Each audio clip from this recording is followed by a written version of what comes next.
Okay, this is how you're going to determine if a sequence of numbers is a geometric sequence.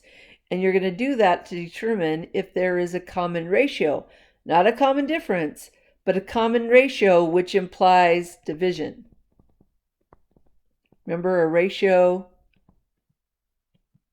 looks like this. That's one of the ways to represent a ratio. All right, so here is our list of numbers.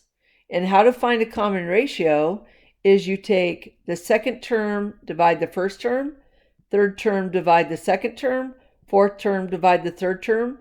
And I would do this at least 3 times. You could do a sub 6, a sub 5, divide a sub 4 if you wanted. But I think after 3, you're fine. So we've got 2 divide 1, then 4 divide 2, then 8 divide 4. And when we do that, we get a common ratio of 2. 1 is 2, 4 divide 2 is 2, 8 divide 4 is 2. Then the next step, identify key parts. So look at the sequence. The first term is 1. How many terms are there? 1, 2, 3, 4, 5, 6. So that's the end value.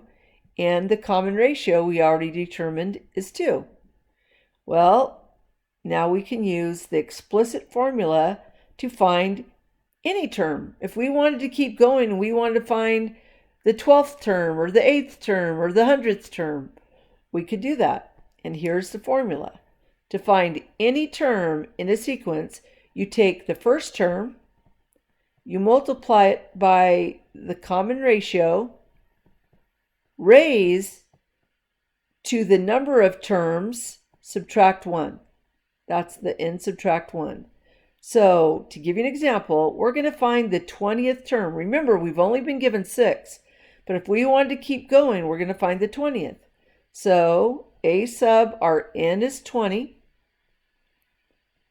and the explicit formula is the first term times the common ratio raised to the number of terms, subtract 1. Well, remember, the n is 20. And our first term just happened to be 1 in this case. So now we can put it together. The first term, 1, times the common ratio 2 raised to we're finding the 20th term, so 20 subtract 1 is 19. And when you raise 2 to the power of 19, you get 524,288 times 1 is still 524,288. Okay, that's using the explicit. Well, then we can move on to the recursive, which is finding the next term. And remember to do that, to find the next term, once you know a term, you just take the term you just found and you multiply it by the ratio. So in this case, if we're going to find the 21st term, we're going to take the 20th term, which we just found, and we're going to multiply it by the common ratio. So the 21st term is 524,288 times 2. So the 21st term is 1,048,576.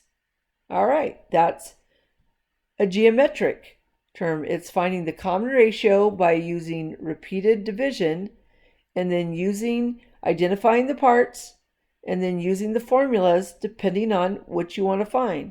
If you're wanting to find just some random term, you use explicit. If you know a term and you want to find the next term, you use recursive. All right, that's it for geometric sequence review.